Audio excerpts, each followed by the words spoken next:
You know, Paul, I was helping my son with his math homework tonight, and I realized something.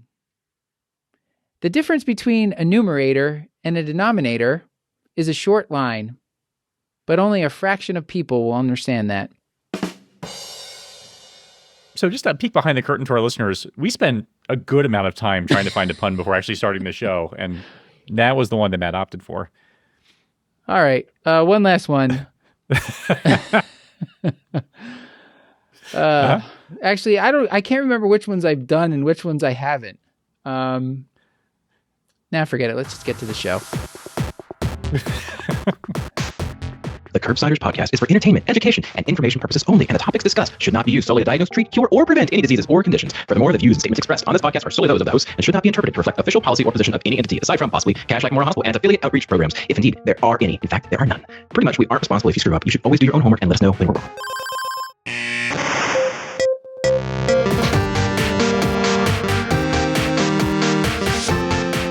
Welcome back to the Curbsiders. I'm Dr. Matthew Franquato, here with my great friend and America's primary care physician, Dr. Paul Nelson Williams. Hi, Paul. Hi, Matt. How are you? Happy New Year. Happy New Year. This is our first episode back in 2025, and what a great way to start with returning guest, Dr. Tom DeLoughery. And Paul, we're talking about anemia and specifically iron deficiency anemia, which is extremely common, but there's a lot to be learned here. Our guest has some fantastic pearls. Paul, before we introduce our co-host and tell the audience more about our guest, what is it that we do on the show? Because it's been a long time and I don't remember. Yeah, it's been a minute. Back from the break, and we are still the internal medicine podcast. We still use expert interviews to bring you clinical pearls and practice changing knowledge. And as you alluded to, we are joined by super producer, especially of this particular episode, and our co-host for this episode as well, the great Dr. Sai Achi. Sai, how are you? I'm good. How are you? Happy New Year. Well, thank you for asking. Happy New Year. Sai, would you please do us the honors and tell us about our guest and maybe just a couple things we talked about on the episode?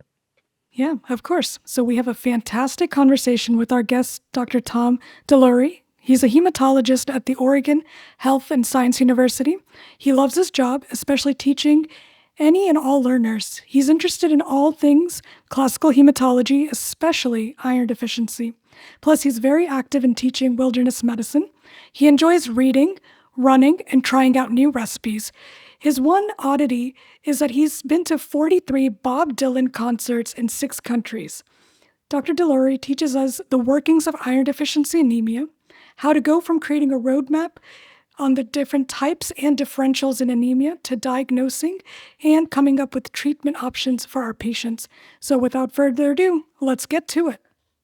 And I would just say his one oddity, I would question that. I mean that lovingly, Tom. I mean that lovingly. He would agree. I was going to make the same comment. He reveals during the episode that he had 10 bone marrow biopsies. And I asked him during a break, he said it was because his professor at the time was paying $75 a pop for bone marrow biopsies. Yeah, that was the caveat, but I did get paid for them because that makes it less weird. All right. A reminder that this and most episodes are available for CME credit for all health professionals through VCU Health at curbsiders.vcuhealth.org. Well, Tom, thank you for joining us on the show again. It's been a while since you've been here, so yeah, maybe you've picked up some new hobbies or interests. Tell the audience. I think last time you told us that a bat bit you and you had to get rabies shots, but what are you up to these days? That's great. Well, my hobbies are still, I run a lot. Actually, I had a hip replacement over a year ago, and I'm back to running 5 miles a day. My goal is to wear out that hip like I did my old one. And then, fortunately, I did not get a DVT during the surgery. That would have been so embarrassing. I might have flown out and seen Gene Counters for that, just to hide it. And then, I'm also a very, very avid reader. I don't tend to watch TV. I read a lot, mainly nonfiction. I'm reading an interesting book about the Eastern Front in World War I, which also tells you I'm really a nerd. It's by Nick Lloyd. But I've actually dipping my toes into fiction. The recommendation of somebody I trust recommended some novels. I think The Wind-Up Bird by Murakami, and that was actually a very interesting and fast read. I'd previously said I wasn't going to read fiction until I got done with all nonfiction, but I'm making some exceptions now. So that's basically what I do. I still run and read and just enjoy life. And I do a little baking on the side. Another guest with a lot of healthy hobbies, Paul. Sounds like very, productive hobbies. Yeah. No, it's good because Tom got a hip replaced. He's running 5 miles a day. I haven't run in about the past month and a half just because it's cold and dark outside and I just don't feel like it. So good for you. This is inspiring. Right. Maybe I'll turn things around this year. Oh, yeah. There you go. So I guess we'll go with the old standby. Maybe I'll ask you if you have any meaningful advice that you've received or that you often give. It doesn't even necessarily have to be medical advice. We'll take any sort of broad life experiences. Yeah. I think there's twofold advice. One, a lot of people is really nervous and they speak before a crowd or something, they're really nervous. And something my mentor told me that I actually tell other people is, if you study, read on it, you actually know more than anybody else in the audience about it because it's fresh on your mind. And I found that pretty useful. The other piece of advice I always carry around is when I was a resident at the VA, I was like grumbling one day, mad at the VA file room. You kids don't know about that. And, where they stored the x-rays. And the chief of medicine came up to me and goes, Tom, if you go home and there's not one thing that happened to you that made you laugh, you're taking it all too seriously. And so I've always kind of remembered that. So that's my general wisdom I like to spread. Yeah. Paul, you and I'll speak for myself. I could use that advice. I should remember to laugh more often when. No, anyone who knows me knows I'm a laugh riot, so. Yeah, something crazy, a totally insane pre-op, something like that. It's just sometimes you just got to laugh. Yes. Okay. All right. We probably have time for one more question. Sai, anything you wanted to ask? What's been your favorite failure and what did you learn from it? Well, that was great. Well, that was also when I was a resident, and I really, really wanted to be chief resident. In retrospect, I don't know why. And I was turned down for it. And it was a very graceful way. The head of medicine called me up and goes, DeLoughery, chief resident, not you, and hangs up. Oh, jeez. Yeah, and I of course was crushed. But then I realized that actually, instead of being chief resident, I started my fellowship earlier, actually did extra research, and it actually turned out just to be okay. And, I'm a big fan of Kurt Vonnegut. He's my fellow Hoosier. I actually heard him speak when I was in med school. And he has a wonderful saying from Cat's Cradle, unexpected trips are tap dancing lessons from God. Just means, if something goes wrong, that actually sometimes doing something different, going down a different path may turn out to be better. So I've always kind of remembered that. The other great thing about not being chief resident is there's actually all the residents for years have a secret society called Almost Chief Resident of people who get turned down, which I think is most prestigious. Plus, I've complained about it endlessly for the past, many decades. So it's given me something to be bitter about. So all in all, it's actually a very fabulous thing I got turned down. I'm sure they regret not picking you. And but maybe you wouldn't be at Bloodman on Twitter or whatever it's called nowadays. That's true. If that hadn't happened. Yeah. So. That's right. So like I said, unexpected trips. But that program director probably, that sounds like some sort of HR violation nowadays. But Paul, what do you think? I appreciate their forthrightness, actually. That's right. Got the point across. All right. Well, let's get to our first case from Kashlak. Sai, would you do us the honors? Let's do it. So our first case is that of Anemia and her husband, Byron. So they present to your clinic for a routine follow-up, and as you're going through your review of symptoms, though Anemia seems to be doing okay, Byron endorses that he's feeling tired and cold. He thought that it was due to him picking up extra shifts in the grocery store's meat section. He denies any weight loss, and so you order some basic blood work and find that he has a hemoglobin of 12 grams per deciliter and an MCV of 64. TSH is normal and his electrolytes are stable. So how would you kind of go about approaching this patient and this case? Well, that's great. Obviously from the initial labs, I have some ideas, but when I see somebody's anemic and labs come back anemic, certainly I rule out obvious things like, have you been bleeding, blood in the stool, throwing up blood? Have you ever been anemic before? Anybody in your family ever been anemic? And again, it's a little bit interesting because, we tend to see anemia much more in women than men, but those are basically sort of my guide approaches to that. And then one thing I also try to do is just, if you have any stomach upset, diarrhea, trying to tease out symptoms of celiac disease. So those are my basic approaches. So those would be the extra questions I would ask. Are there old labs I could flip through? Is there something new, something old? But that would be my initial approach. Yeah, and so we usually do the Paul Williams method of ordering labs, which is just like if you didn't like the labs the first time, you reorder them to Yes. see if you get an answer you like. Yes. But if I saw an MCV of 64, hemoglobin of 12 in a man, I don't think we exactly gave you an age, but I'd be suspicious that something else is going on. I probably would order more tests on that second round. But what else should we order with that? Well, actually, if you order enough tests, the patient does become anemic, and then you solve the problem. But so my second line test, again, I'm a little biased by obviously the MCV, the presentation. So my general approach, maybe pulling back a bit, is I still like getting a retic count on people. People often get jaded because it's never usually wildly abnormal. But, if the retic count is up, that's going to point me to hemolysis, severe bleeding. And I think it definitely goes down a different pathway. So I like dividing things that way. And then given his low MCV, I know there's only 4 things that cause a low MCV. And that is thalassemia, iron deficiency, anemia chronic disease, and sideroblastic anemia, which is pretty unusual inherited in an adult. And then it's rare for the anemia chronic disease be below 70. So right now I've narrowed it down to iron deficiency, thalassemia. Suspect this is new. If I found an old CBC with a normal MCV, narrows it down to iron deficiency. So I think for him, I would start with the fairly narrow workup of the retic and getting a ferritin. Now, there are some cute, what I call parlor tricks, for thalassemia, like, you divide the MCV by the red cell number. If you have a lot of little red cells, it tends to be thalassemia.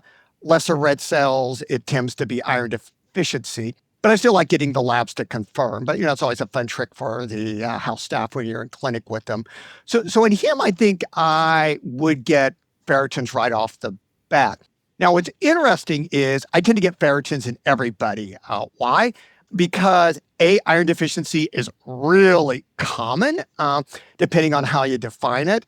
B, although the MCV is great, 50 to 60% of people with iron deficiency will have a normal or high MCV. And my course records, an MCV of 126. And C, as we'll get into, iron deficiency can be a sign of other pathology. So I tend to be fairly liberal in ordering that. But I think for this guy, I would be a little bit more focused in my workup, again, from that strong clue of the MCV. And I was mentioning to you off air that when I ask people, what do you look at? When I ask trainees, a lot of them, what do you look at when you're trying to work up anemia?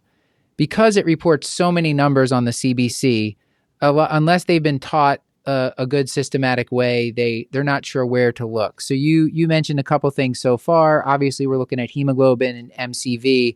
What else is useful there for them to look at when they're thinking about anemia? Yeah, I'm pretty narrow. So basically, I look at the red cell count. Like I said, sometimes, especially with microcytosis, that can give you a hint. People tend to be the hemoglobin hematocrit camp, using one or the other. I used to be team hematocrit, but the newer CBCs measure the hemoglobin, derive the hematocrit. So if you want to be technical about it, the hemoglobin may be the more accurate number, but one or the other. And then the only indice I really look at is the MCV. The others are there to take up space. And supposedly if the MCH is high, that's included hereditary spherocytosis. It's actually never worked out for me. So I try not to look at the other indices. But, for a CBC, I'm fairly limited to that. That's what I look at. And even the RDW too? No, not looking at that? Yeah, I've never been a fan of the RDW because when you look at the literature, it's not super predictive for iron deficiency or anemia chronic disease. So, it's a great theory, but in practice, I think it's not panned out that much. So I tend not to be a big fan of it. So like I said, I'm pretty restrictive at what I look at. I mean, if they adopted my view on the CBCs, we'd save so many trees and paper. Right. Well, and patient phone calls. Like, what am I supposed to do with this MCHC? Yeah. Yeah. But my question for you is, being team hemoglobin or team hematocrit, are there situations where there is discordance there, where where you would expect, where like one is abnormal and one is not, or I guess what Yeah. is the utility of thinking about one over the other, and how do you look at those things Oh, specifically? that is great. They usually are about 3-to-1, so they're pretty standard. Sometimes if you're really microcytic, really macrocytic, it can be off, and there the hemoglobin actually tends to be a bit more accurate. So again, I think a lot of us, grew up with rules about hematocrit, but probably if you want to be precise, and I'm kind of shifting over that way, hemoglobin's the way to go. And I have not been using the MCV and the red cell count. Can you tell us that calculation that you did again, and how that make your parlor trick for thalassemia? Yeah, so it's what you do is you take the MCV, divide it by the red cell count in millions. So if it's under 13, it tends more towards thalassemia because your red cell number will be pretty big. If it's over 13, it will tend to be more for iron deficiency. So in thalassemia, you make a lot of little red cells. In iron deficiency, you don't make a lot of little red cells. So sometimes I may see somebody with thalassemia with a hemoglobin of 10, but actually the red cell number is increased. So that's kind of my trick for thalassemia. Okay. All right. I think it's called the Metzler's rule, if I'm remembering right. Okay. So on our But second, if not, we can call it the Paul Williams rule. So yeah. That one's taken. So our second round test, we're getting a CBC, a retic count, and a ferritin. And then what about the transferrin saturation and iron TIBC? Are those also? That's a good question. The purist will say you should do all three as part of iron studies.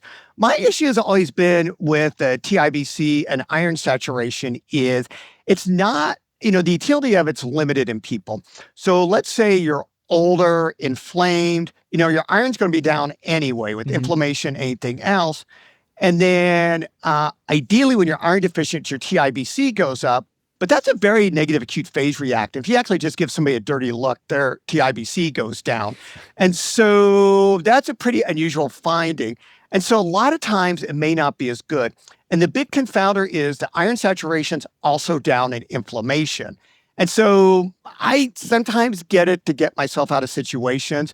But, there's studies done at Gordon Guide. I mean, it's over 30 years old, but still the classic paper really said the one test that is most predictive is the serum ferritin. So I just tend to go with that. If it's borderline, there's element of inflammation. A SAT sometimes can help you. But I tend to be a purist just about getting the ferritin. If I'm screening for hemochromatosis, I get an iron saturation.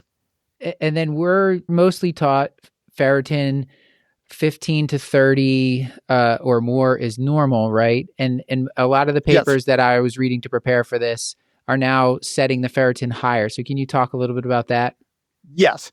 That's been, I think, a big and important realization. So how labs usually do a range of normal, or now they're called reference ranges, they'll march in like 100 medical students, 100 men, 100 women, do ferritins.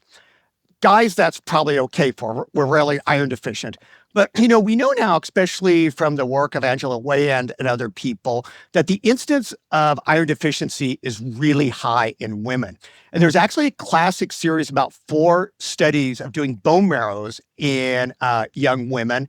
And up to 50% or more had no iron stores. So iron deficiency is very, very common. Now, the issue is you have a population, let's say, who's half iron deficient. You do your statistics and you're only going to say, hey, the lowest 2.5% is abnormal. Your ferritin's going to be wrongly very low. And so we need to move away from population-based data to more physiologic data. And the analogy I use is cholesterol. Like when I was an intern, actually still in my original Washington manual, normal for cholesterol is like 350 because that was 2.5%. And obviously we know now physiologically it should be a lot lower. I think like 10 now. But, and that's the same thing with ferritin is. And so where is the best cutoff is under discussion. For a healthy person, probably 30 is the best sensitivity and specificity for negative iron stores. What's interesting, though, is there's 2 studies that show that if you're fatigued, the cutoff ferritin for feeling better is 50 with oral iron. And when your ferritin falls below 50, there's several studies to show your gut absorbs more iron. Sort of like maybe that's a physiologic threshold. And if you do huge population studies of ferritins versus blood counts, actually very subtly, the MCV falls. You start to see the changes of iron deficiency at a ferritin of 50. So I personally use a ferritin of 50. There's a big movement, at least, to get it up to 30. There's a campaign going on in Canada called Raise the Bar to get it up there. You get iron fortified maple syrup or something. And then, and that's up there. So it was interesting. One of my colleagues did an informal study of just having her daughter call 30 labs in the Northwest. And the lower limit of ferritin ranged anywhere from 5, to a couple labs that were 30 or 50. So I think this is a case where you have my permission to ignore the lab values and, carry a number of 30 or 50, whichever one you're happy with. Certainly 50 if your patient's complaining of fatigue or other things. Now, the other situation the ferritin gets thrown off is inflammation. We're always taught ferritin's acute phase reactant, it's just, and there's a subtlety here with that. And that is molecularly, your body needs iron to make ferritin. And so what happens is, if you have no iron, the mRNA of your ferritin doesn't get translated into protein. And so if you're iron deficient, you could be on fire, have TB and endocarditis, and your ferritin's not going to get above 100 or so. And again, Gordon Guyatt did this a lot of studies, and maybe it's still a little wobble room out there, but if somebody's ferritin's 600, they are not iron deficient because you need iron to make the ferritin protein. So the ferritin's not perfect, but it's going to be the one test that's going to allow you to more accurately classify people if they're iron deficient or not. The other thing is ferritin should go up as you age. We guys, steak, kegers, things like that, we pile up iron. Women postmenopausal pile up iron. So a rule of thumb, which to be honest, I've never statistically proven, but your ferritin probably should be higher than your age. There are studies of doing marrows in people over the age of 65, and if they had ferritins under 50, it was negative. Now, I always get some wise guy go, well, if your patient's 102 and their ferritin's 100. Anyway, but... If your patient's 102, why are you checking your ferritin? Yeah, I know. They want to keep writing. So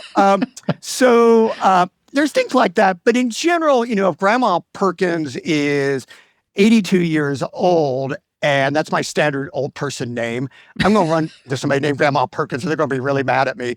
And, her ferritin's 20. No matter what the lab says, that's very abnormal, and Grandma needs to be worked up. I love it. Paul, this ferritin cutoff thing reminds me, like we learned with liver enzymes, right? If you look at most labs, the AST, ALT, they make the cutoff 40, but that's like a population study because they're factoring in people that have inflamed livers, and actually they set the cutoff ALT 20 for women and 30 for men. So we're with ferritin, instead of having that lower cutoff, it's dragged down by all these iron deficient women. We're saying we should raise it and say that it should be 30, at least 30, probably 50. Because once you replete them to 50, their fatigue gets better. Yeah. Okay. It feels haunting, like the vitamin D discussion too, where Matt, when we were in training, we were just sort of picking these reference ranges that had no physiologic consequence, and so everyone was vitamin D deficient, even though there was nothing was happening in the body at those levels. It's nice that we're actually thinking a little bit more physiologically, which is helpful, I think. I like it. Yeah. I like it. All right. And two other weird things to work in, there may have been time later, but I just thought of it, is there's maybe a couple areas where the thresholds are higher. Actually, with restless leg syndrome, there's good data. You got to get the ferritin above 75, if not 100. And interestingly, that's related to brain iron. And maybe you need higher ferritins to drive iron into your brain. And there is an association in the dermatologic literature of alopecia and ferritins, and that tends to start at 100. And what's interesting is I see that in my practice. My patient come up and like, Dr. DeLoughery, my hair is falling out. I know my ferritin's low, and it's like 85. You give them iron, it stops falling out. Again, it didn't work for me, but that's something I keep in mind with hair loss. Paul, that might be my favorite pearl of the episode. It's going to be hard to beat that one. That's fantastic. Note to self, pick up iron. Yeah. Yeah. Okay. Well, because you do, I mean, you do get, I have so many people coming in worried about hair loss and you check a ferritin and it's, if it's somewhere between 30 and 100, I'm like, it's fine, but maybe It's not that. trying to push it to 100 just to see if it helps. Yeah. I don't see harm in that. Okay. All right, Sai, should we get to the next part of the case? Let's do it. So once the couple comes back to your office to follow up, Byron's surprised to hear that he has a low red blood cell count. He says that he eats liver and onions or a steak at least twice a week. So in this situation, how do you kind of break down, or how do you approach and break down the concept of anemia for patients? And can you kind of elucidate more about just foods? It's kind of ironic. I actually have a terrible diet, but I end up always giving a lot of dietary advice to patients. It's great. They see me, walk into the clinic carrying a bag of chips and a Diet Coke, and, you need to be eating better.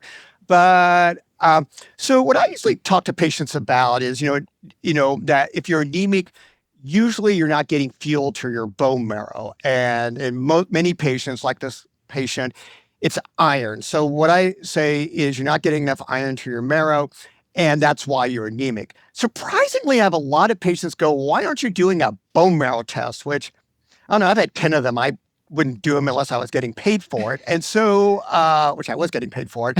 And I always say, well, we're pretty confident you're low on iron, it'll go up with that. And so I relax them about that. But, the other thing they're always worried about is this, leukemia or anything like that. And always reassure them that simply, you need iron to make red cells. In my day, there's that old patent medicine, Geritol and iron poor blood, which hopefully is off the market, so I'm not getting in trouble for using a brand name. But so patients do understand that. So I do it with that. Sometimes where it gets more complex is hemolysis, where you're saying, well, your red cells are breaking down faster, and maybe it's an immune attack. We got to figure out why, and that sometimes bothers people. So we walk our way through that. Usually the one I find most confusing are the myelodysplastic syndrome, where there's a stem cell defect. And basically analogy I use is like your red cell factory's broken. We need to think of things to support it or fix it. But usually I kind of explain it, because the way I think about it, as iron, B12, folate is fuel for your bone marrow. Erythropoietin, turns on the on switch and things like that. So I think mechanical analogies, especially for guys, working spark plugs, is really, really good. And that's sort of the way I approach the anemia. Food's fascinating. Any type of meat has much better iron absorption. The iron in heme iron that's found in meat, even fish or chicken, seems to have a separate receptor, seems to be much more effectively taken up. Inorganic iron that's found like in legumes, iron supplements, iron, supplemented bread, tends actually not to be as well absorbed, maybe 10% or a little bit less. And so ideally, a meat-rich diet can help. If you look at patients who eat a vegetarian or vegan diet, they're more likely to be iron deficient. So again, we think of bloody red steak as having the most iron in it, and indeed it does. I think moose actually has the highest amount of iron in it. But, even fish or chicken gets some there. Not as well-known fact is actually meat protein helps iron absorption. So there's several studies done that if you take iron with like pork, fish, chicken, it doubles the absorption of the iron pill. So I have a lot of patients who aren't into bloody red meat, but they eat fish, they eat chicken. And I'll actually say, take your iron pill with that. That will double the absorption. I've always wanted to actually make an iron pill wrapped in bacon. I was going to call it iron in a blanket and have that be my patented medicine there. And so, but one thing is that if somebody's iron deficient, they're behind the 8 ball, and just eating steak 3 times a day is not going to get them back up, and they're going to need supplementation. So it's still 10 grams or so of iron, milligrams of iron in the steak, and that's not going to get them back up. Plus, they'll mess up their cholesterol. So it may be helping for a steady state, but once you're down, you're going to need some sort of therapy. Yeah. So I think that's the thing that's hard for patients to understand, is that like they say, oh, well, I'm iron deficient, I'm just going to eat more steak and that should fix the problem. Yeah, that's an issue. Another thing is the spinach myth. We all have this image, maybe from Popeye shows and stuff, that spinach is very iron rich. There's several issues with that. One, if you actually go back to the original Popeye, he actually eats spinach for vitamin A, nothing to do with iron. So, this is evidence-based Popeye.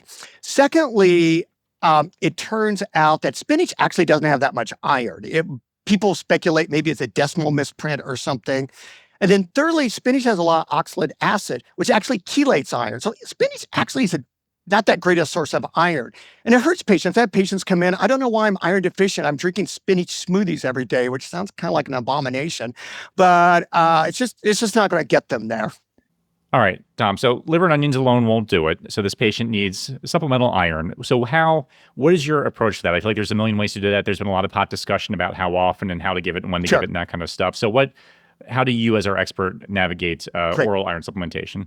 Well, this is what I do, so it must be the right way. No, but there are a variety of ways of giving iron. I think the biggest discovery is you don't do iron TID anymore, once a day at most. Because let's say if I took an iron pill this morning, a protein called hepcidin rises in response to my body absorbing iron.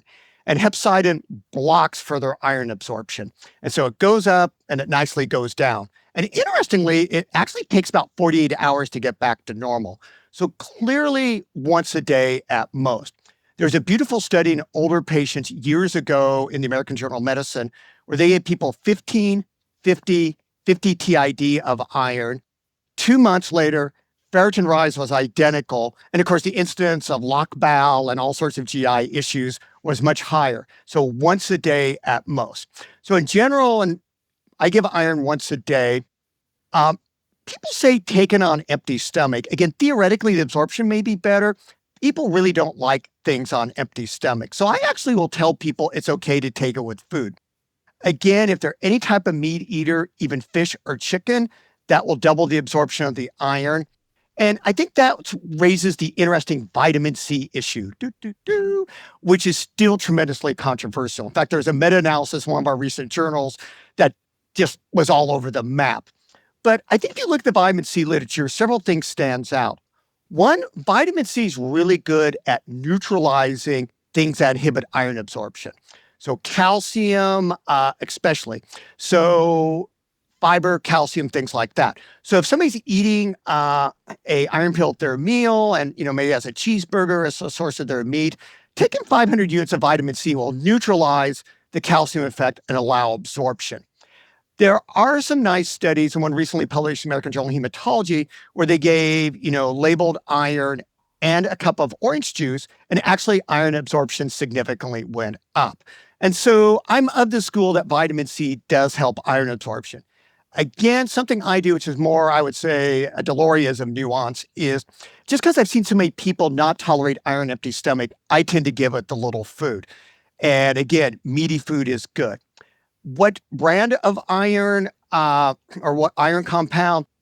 Ferrous sulfate's the cheapest. It's 62 milligrams of iron. I tend to start with that. People don't tolerate it. Ferrous gluconate's about 30 milligrams of elemental iron, a little bit more expensive. I go with that. And then there are more proprietary irons like iron bisglycerate that may be a little bit better tolerated. 22 milligrams a day, it's enough to get you by. Tends to be most expensive. So those are the oral irons I use. And I drive my wife nuts because we go shopping. I just go to the iron section of the supermarket and price things. But that's what I tend to do. The one thing I still avoid with iron is tea and coffee. They are powerful inhibitors of iron absorption. And so avoid tea or coffee an hour before and maybe about an hour later. And I tell you, nobody in the Northwest likes to hear that. I told a medical student class that a few years ago, and they threw things at me. But they will decrease iron absorption 50 to 90%. Interestingly, it's nothing to do with the caffeine. It's actually the phenols, the tannins, the things that give tea and coffee its robust, wonderful flavor. And curiously, the data's not great that even vitamin C will help. So a lot of my patients prefer to take it as an evening meal. Yeah. Now let's go to the once a day versus every other day controversy. So again, hepcidin stays up for 48 hours. So if I take an iron pill every day, my iron absorption of that iron pill is going to decrease. And so I'll maybe absorb, I'm making these numbers up, like 20%.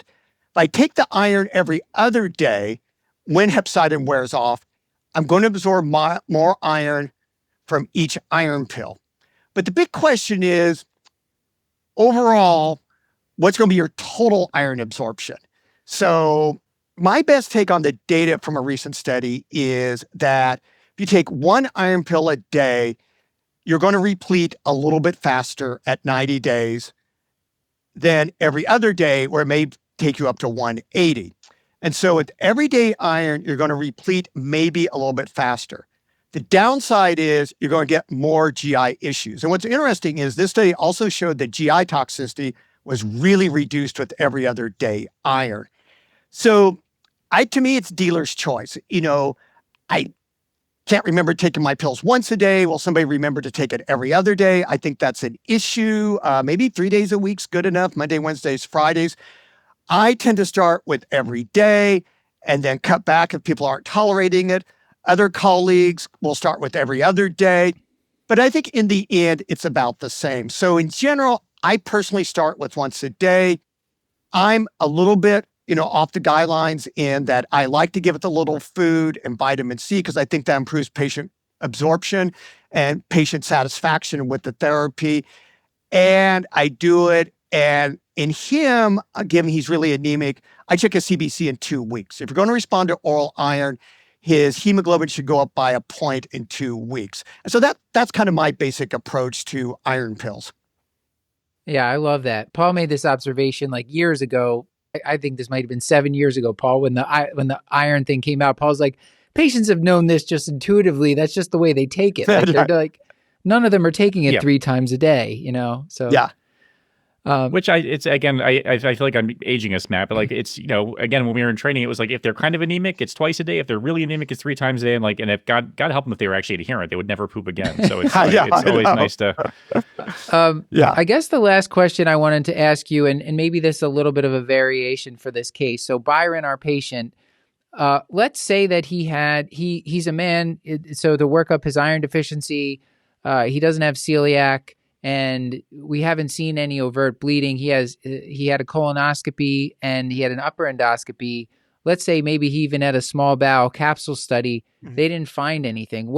How do you handle this? How do you explain it to patients I have a handful of patients that I've seen over the past few years with like unexplained iron deficiency, Tom. That's actually a very common issue. So if you look at the studies, even classic Rockley study from years ago in the New England Journal of really iron deficient older patients, 20 to 30% the workup is negative. And, that really frustrates patients. Doctor, you can't tell me what's going on. You're the great iron expert and you don't know what's going on. And when I tell people several things, I say, one, well, you have nothing bad. So we ruled out the bad stuff. That's somewhat satisfying. B, we know still how to treat it. But there are patients that seem to defy workup. A small percentage, it's weird little things. Like I had a patient taking 1 Motrin a day. That was actually enough. We stopped it. She stopped bleeding. There's the rarer things, which usually your GI workup will catch. But, it's unknown. Maybe they just have subtle bleeding every now and then that you're not catching.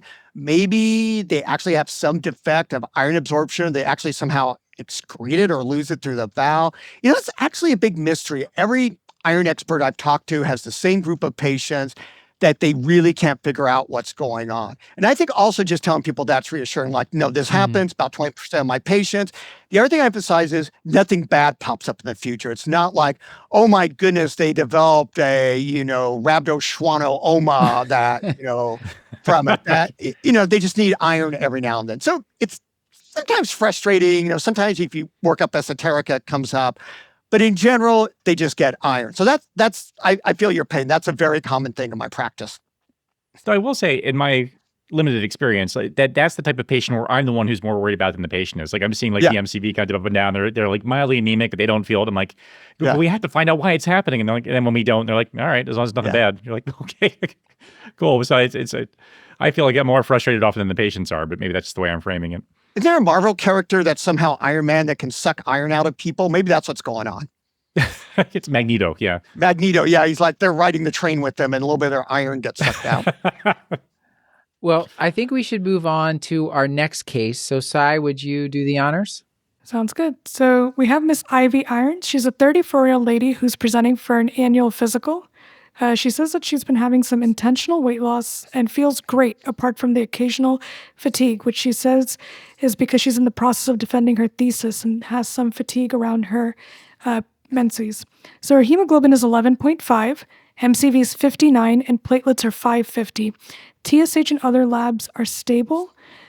So how does a script change now that we're dealing with anemia in women, especially menstruating women?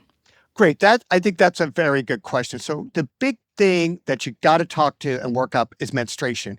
Again, I cannot compare to friend of the show, Bethany Samuelson Bano, who did, a thing on heavy menses many years ago, which is still an excellent thing I recommend to my students. But you got to take a menstrual history. And for us guys, that's always a disaster. But you got to ask it. So that's something I ask in every visit. How long are your periods? How heavy are they? Pads, tampons used? If you're having periods enough to make you iron deficient, you got to think of a bleeding disorder. And it's really interesting. Women will not a lot of times bring that up. There's several studies that show that women with heavy symptoms of a menstrual period, 50% of it never mention it to their doctor. So you got to ask them. The other interesting thing is it can happen in any group. Again, we tend to think of women athletes as not having periods, scant periods, but actually 25% or so can actually have heavy menstrual bleeding. So to me, that's the big thing that needs to be asked. That can be something you can, certainly intervene in, with, IUDs, menstrual control, things like that. Let my GYN colleagues and, Bethany's much better at than me. But I think that's usually the number 1, 2, and 3 issue that needs to be addressed. And, that's a big dilemma. The average American woman needs about 2.4 to 3.54 milligrams of iron a day to keep up menstrual losses. And what's interesting is the average American diet, women intake and absorb about 1.8.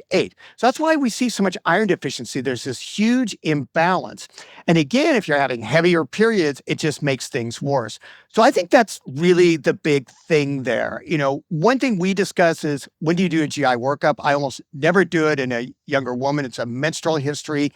I think the exception are obviously GI symptoms, or if there's a family history of colon cancer, got to think about pulling the switch, or over the age of 40. But again, it's really important to take a menstrual history, ask everybody with iron deficiency that, and that's often a very fruitful way of discovering the source and actually being able to do something about it besides give iron pills. Are you sending celiac in a lot of patients, or just if they have like GI symptoms, or you get? I do it in 2 situations. I do it in all guys. I do it if GI symptoms. And, if somebody's making a second visit, or it's just a funny story, like, no, I haven't had periods and stuff, I'll send it. Because especially, in certain populations, celiac disease is very common. It can have really strange presentations, or not unclassical one. Like a friend of mine's daughter, actually, her only presentations was intractable hiccups. So you could see things like that. So I think that's been and like I said, I usually pick up a couple cases a year in working up iron deficiency. Yeah. Okay. That I have a pretty low threshold to order celiac testing myself. Okay. So with this patient, we talked a bunch about, diet. We talked about oral iron. So let's say she comes back to the office. She tried the oral iron tablets. Her symptoms are the same from last time. Hemoglobin is 11.8. Just to remind you, it was 11.5 when we started. Her MCV is still low. It's in the 60s. So when is it time to reach for IV iron? Right then and there. So I think about IV iron and people don't respond. And I don't, torture people with other iron formulations. If they're not going to respond to iron, they're not going to respond. I think also intolerance. And again, I'll sometimes see people like, well, I tried this iron. I tried it once a day. I tried it every other day. I stood on my head. Again, if somebody's really having GI symptoms, I just go to IV iron. Certainly, if I have a high pretest probability they're not going to respond, like bariatric surgery or chronic bleeding, like HHT, I may think about it. And a little bit different than actually a paper I'm an author on, but of the GI guidelines, I tend to give IV iron to all inflammatory bowel disease. There's evidence even in mild anemia, it will cause GI upset. It may cause an adverse biome It can be inflammatory. So I tend to give it, but certainly somebody with bad inflammatory bowel disease, I go with IV iron right off the bat. So I think nowadays we have a pretty low threshold of going to IV iron, either in people it's not going to respond, or in people who aren't responding or having intolerable symptoms. And Tom, is there, I feel like I know the answer to this, but is there like a ferritin threshold that you think about as well as like if there's an extent of iron deficiency or like, I'm not even going to fuss around with pills. I'm just going to go straight to the IV iron, or does it really depend on patient presentation and acuity and tolerance? That's what I'll do. And I think tolerance of that. So, again, if somebody's old, like grandma comes in with a, ferritin of 2, she's having chest pain, I'll probably go to IV iron sooner, just not to mess with that. But, if you came in, your ferritin was 5, your hematocrit was 22, but you're doing okay, I still may give iron pills a try. Some people would go straight to IV iron. I'd like to give oral iron a try. So I think it's more the gestalt of the situation. Now, in places I've worked, iron sucrose and what's the other one? I guess ferrous gluconate are the most common iron preps that I'm seeing. And those are multi-dose. Like iron sucrose, I think you can give 300 at a time at most. And the ferrous gluconate, you can give like 250 or something. So yeah. Can you talk a little bit about like the goal dose for IV iron and then what formulations are out there and maybe order them? Like which ones do you like? So that's a great question. One debate is how do you determine the dose? And, there's like formulas and stuff out there. They may not be that accurate. We have actually a project we're working on to see if the formulas actually are predictive. But the other thing is a lot of IV iron comes in fixed doses, like 1,000 milligrams. So in general, most of us just give 1,000 milligrams.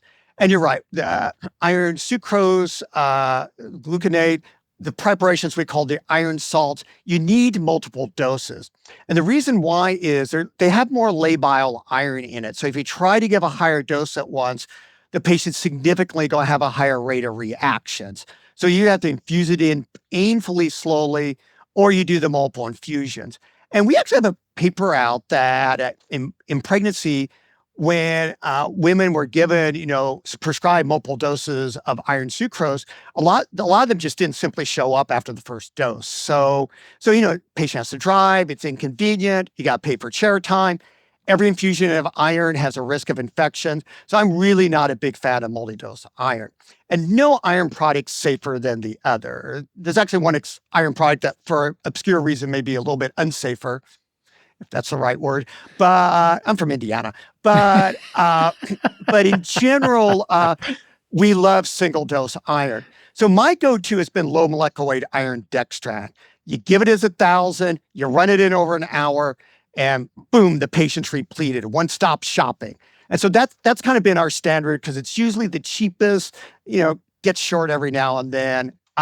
There's the most experience with it, abundant data, pregnancy, other situations. So in general, that's my go-to dose. Formoxetol is an interesting iron that also doubles as an MRI contrast reagent. Yeah. So kind of a curious thing there, but it's also very effective at iron repletion. Now, it has a silly dosing of 5-10 milligrams given twice, separated by a week. We have a lot of data we publish. My good friend, Michael Auerbach, another friend of the show, also has data given 10-20 once. Very effective, very safe. Somewhat insanely, insurance won't cover that, even though it's actually cheaper and less chair time, but that's our healthcare system. But that's another one. Patients have to inform the radiologist that they're getting an MRI of it. There's a newer product on the market, Ferritin Maltose, which really strains my ability to pronounce. It's also a single-dose iron. You can give it in 20 minutes. Not much experience with it because it tends to be much more expensive than the other iron products. So in general, I like to go with low molecular weight iron dextran. There's been issues with this. My second go-to now is formoxetol. Dairy's maltose tends to be a little bit more expensive. Now, you notice I did not talk that much about ferricarboxymaltose. So that for years has been a very popular iron. There's a few oddities about it. One, the vial size is 750. So you can either give 750 or give 750 twice for 1,500. Everywhere else in the world, it's 1,000, but here it's not. I don't know why. it has this very curious side effect. It actually causes hypophosphatemia. About 50% of people will get phosphoruses below 2, 10% it will be severe. And it is symptomatic. There was actually an elegant study in people with inflammatory bowel disease where that their fatigue response was blunted if they're hypophosphatemic. That is, the low phosphorus were making them fatigue, blunting the goodness that IV iron causes. So a lot of us are really pulling back from that iron. If you do it, you got to check a phosphorus before you give a second dose. Really don't give it a lot. And what's bizarre is just by the mechanism, which I can't remember, I remember the coagulation cascade. I can't keep other things in my mind. That actually, if you give phosphorus, you make things worse. So so it's an interesting side effect. And a lot of us are really pulling back, and there's more and more data. So I kind of keep that totally in reserve. So what I tend to do, as I said, is my go-to is low molecular weight iron dextran. It's good for you. Yeah, the mechanism of it, I have the figure in front of me because I was going to ask you about it, and it inhibits the breakdown of FGF23, and then with this increase in FGF23, that does two things. There's more phosphate excreted from the urine, and it actually decreases conversion of 25-hydroxyvitamin D to 1,25-hydroxyvitamin D. So you have less active vitamin D around, and you have more urinary excretion, and the phosphate goes down. Paul, what's scary about, I had never heard of this before, and what's scary about this, it says it can occur with even up to after 6 months after they receive that oh my God, that iron formulation, and that there's not really a known treatment. Like, it just sounds miserable, and the patients are symptomatic. It sounds really bad. Yeah. I've had a patient or two with it, and I just have thrown up my hands. And like I said, there's some rare times I use it, but I think all of us are really pulling back from using it. Yeah. Okay. So, I guess if we're forced to use the iron salts, that's kind of what we're forced to do. But if we have access to the low molecular weight iron dextran, that's a good one to go with. And then ferrimoxetol, however you pronounce it, that one, we just have to let a radiologist know if they're going to be having an MRI within a couple months of receiving it. Perfect. Yes. Okay. Paul or Sai, any other questions about IV iron? No, that was really helpful, actually. Because you get the list that is like a mile long, and if you have the paper to fill out where you have all these options, you're like, I don't know, whatever makes them better. So this helps me narrow it down. So I appreciate it. I always agree. And, a lot of patients are kind of scared. They're like, oh, my Uncle Joe got it and he dropped dead and things like that. And what I emphasize to patients is we actually, a few years ago, published our experience with 35,000 iron infusions. Yes, we give a lot of iron. And one thing is people can have minor reactions or like infusion reactions, maybe 1 to 4% of the time.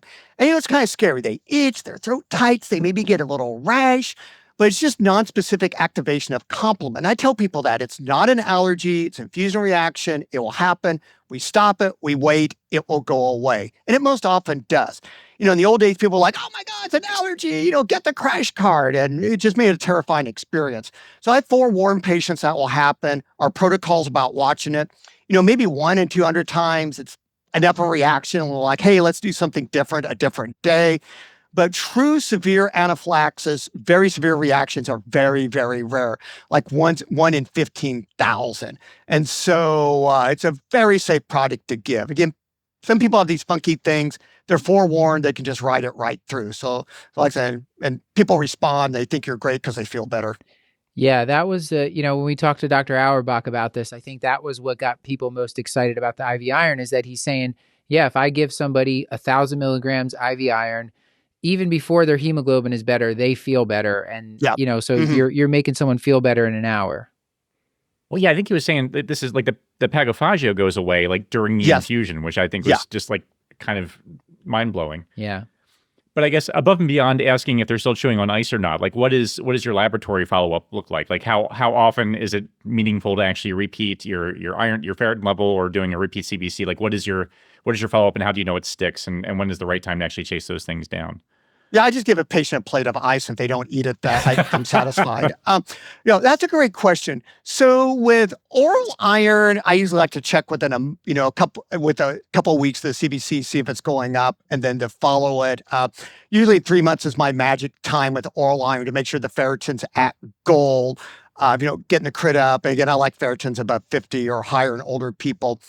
IV iron, there's a little uncertainty when to check. If you check it too soon, the IV iron cross-reacts with the ferritin, and that gets everybody excited. I personally check it in about a month to make sure it's gone above my threshold. And then I like doing it about every 3 months or so. So my colleagues will check it at 6 weeks. That's a little variable. What always gets people excited, especially in my women patients, is that, if you're successful, the ferritin's going to be up to 200, 300. And insanely, in many labs, that's above normal for women. And I get these calls where they have hemochromatosis, things like that. Like, no, I've treated successfully their iron deficiency. And so, sometimes you get a whopper ferritin in that, you just write it out. But in general, I like to do it about a month later. If it's not above 50, they need another dose of iron to fill up their tank. The only exception I make is sometimes you run into somebody really iron bankrupt. Their hematocrit's 20, their ferritin's 1, your ferritin's being drawn out as you talk to them. I might check them in 2 weeks.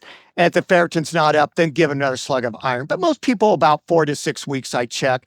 Then I think it's key to kind of, at least for a while, monitor iron on a regular basis to see if it's stable or, if they're going back down again, so you can catch them before they get as sick again. If they should have really iron bankrupt, you don't want that to happen again. So, I'll have patients every day. I look at scads of ferritins, and, if they're below 50, boom, we press the button for more IV iron. Yeah, and I mean, patients that have had a good experience with it, in my panel, they are asking me, hey, I'm feeling like, I feel like we need to check my iron. I think I need IV iron again. Because patients like it, because they can tell that it's benefiting them. So, yeah, I think we all should get some after the show. Yeah, I mean, hey, at the after party, I'm down. If any of you guys know how to start an IV, I haven't started an IV in such a long time. Yeah. Okay, so we treated Miss Ivy. We treated her. Let's say with low molecular weight iron dextran. She feels great. She loves us. I think we have one last case to quickly go through. So, Sai, would you like to do the honors? Yes, let's do it. So we have Miss Malik Nancy. So she's a 55-year-old lady who's coming in to see you as a primary care after her former PCP moved away. She's been having some fatigue lately, and she attributes it to her age catching up to her. She says that in regards to her weight loss, she doesn't feel like eating much, however, has been doing okay. You observe from her prior records that she's had a 10-pound weight loss since her last visit to her old PCP. Her labs are showing a hemoglobin of 8 with an MCV of 66. She's on iron tablets currently. And she just got her age-related cancer screening, but didn't get a chance to share the results with her former PCP. And as you see her reports, there appears to be a lung nodule that has cancerous features. So in this case, how are we approaching her anemia? Yeah, and so this case, she's still probably iron deficient, but obviously we have to be worried. There's a strong element of the anemia, inflammation, anemia, chronic disease. And so there is the disease again with our friend hepcidin is dramatically elevated. Hepcidin's blocking iron absorption. It's blocking iron being released from the liver. So the red cells are undergoing dual damage. They're not getting iron because they're iron deficient, and the iron that's there is being locked up. So the several implications. One is oral iron's just not going to work. You're not going to absorb it. So we see that a lot in renal disease. We see it in heart failure. We see it in inflammation. So probably much more likely to pull the trigger on IV iron in this situation. And so, she's somebody who probably I would just go with IV iron first, because especially she's on iron tablets and it's not working. So I think that would be a key case. So again, I think if, obviously because of the lung cancer, she probably needs to see HEMONC, and you're unable to do it, they can do the IV iron. But I think in that case, because the underlying inflammation, that oral iron's not going to get anywhere, it's okay to do it. And it's not going to feed the tumor or do anything like that. It's just going to make the anemia better. The other thing that runs up is there's always this thought that like IV iron will cause infections. Well, bacteria need iron to grow. You're given a lot. It's like Marigold-Grow for infections. And I think that's been pretty much dismissed. The pivotal trial in people with renal disease who got lots of IV iron. There's no increased risk of infection. Most infections with iron are actually related to the lines and stuff that get infected from giving the iron. And, it's free iron that does it. And you got to remember, free iron, even when you give IV iron, it's not there. The iron you give is in a matrix of, let's say, low molecular weight dextran. It gets absorbed by your body. It's put into storage. And so there's very little free iron there. So even if you think about theoretically, there's not that much for the bacteria to eat. So I personally haven't done it. If somebody's in septic shock, I tend not to give IV iron. But other than that, if somebody has a stable controlled infection, I have no issues with IV iron. But again, this patient, because of her cancer, inflammation, it's not going to get absorbed. I think what's going to be interesting in the future, just for people with straightforward anemia, chronic disease, there is interest in blockers of hepcidin. And, will that make people less anemic? Will we need less EPO in people with renal disease? I think that's going to be the exciting future. What's curious about hepcidin is it's a funny protein. It's a very tight ball of amino acids. It's actually very difficult to make antibodies to. So we actually don't have great laboratory assays, which is bitterly disappointing because, anemia chronic disease is still a diagnosis of exclusion. Your iron stores are good. There's nothing else going on. It'd be great to have a diagnostic test like, your hepcidin's 30 bazillion.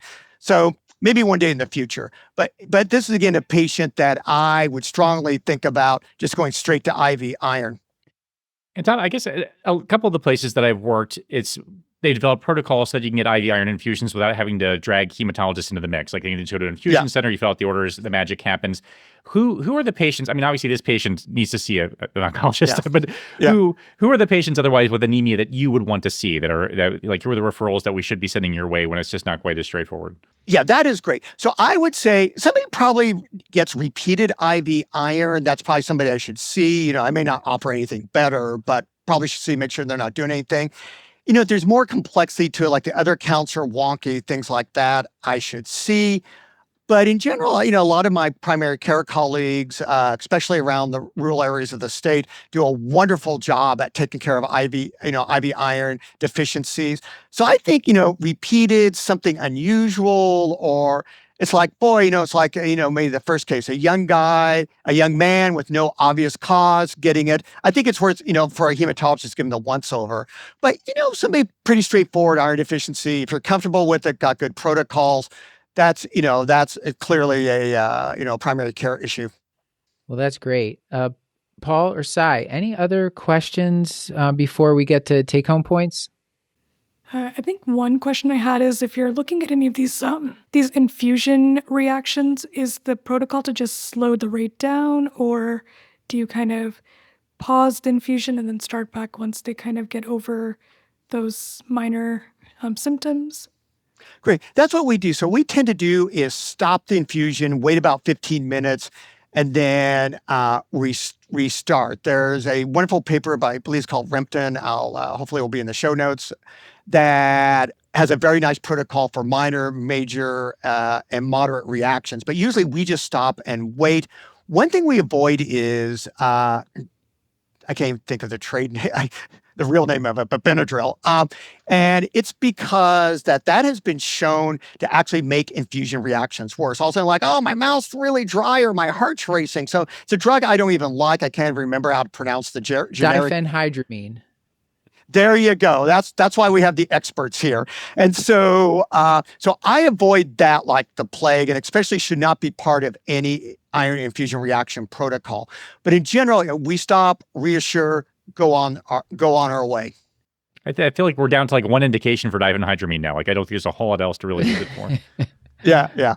Yeah, I thought that was interesting. One of the articles that you had written, you were just talking about kind of coaching patients ahead of time, how you coach them. Like you might get these minor reactions. If you do, that's to be expected. We stop the infusion. We kind of we wait. And then just mentioning that the diphenhydramine can actually cause flushing or tachycardia from the anticholinergic effects, and that can make the reaction worse or seem worse than it is. So interesting. Yeah. So I avoid it. So I haven't even learned to pronounce the name. All right. Well, let's get to take-home points. Tom, this has been fantastic. Very entertaining as always. Lots of pearls here and things that are practice-changing for me. So thank you so much. But what do you want the audience to remember from this discussion? So I would say several things. One, iron deficiency is really common. Again, how you define it can be 50 to 70% of premenopausal women. I just reviewed a paper, 50% in women athletes. It's really common. And we need to have a physiologic approach to lab values. 30, 50 ferritin cutoff, that's what you got to keep in your mind. You know, a ferritin of 13 is not normal in any situation, maybe for other forms of life, but not in humans. Secondly, in women, it's really key to take a menstrual history. You know, it's something many people may not be comfortable with, but that can really pay off. Thirdly, iron once a day at most. Again, personal DeLougheryism, I like to give with food and meat. And then don't be afraid to use IV iron. Don't torture people with oral iron if it's not working. IV iron is our friend.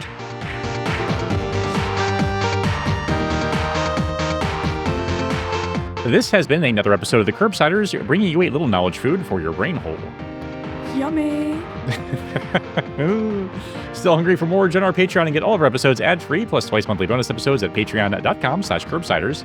You can find our show notes at thecurbsiders.com, and while you're there, sign up for our mailing list to get our weekly show notes in your inbox. This includes our Curbsiders Digest, which recaps the latest practice-changing articles, guidelines, and news in internal medicine. And we're committed to high-value, practice-changing knowledge, and we want your feedback. So please email us at askcurbsiders@gmail.com. It also helps us a lot if you give us 5 stars or like, subscribe, whatever. And a reminder that this and most episodes are available for CME credit for all healthcare professionals through VCU Health at curbsiders.vcuhealth.org. I wanted to give a special thanks to our writer and producer for this episode, Dr. Sai Achi, and to our whole Curbsiders team. Our technical production is done by Podpaste. Elizabeth Proto does our social media. Jen Watto runs our Patreon. Krista Chu-Manchu moderates our Discord. Stuart Brigham composed our theme music. And with all that, until next time, I've been Dr. Matthew Frank Watto. I'm Sai Achi. And as always, I remain Dr. Paul Nelson Williams. Thank you and goodbye.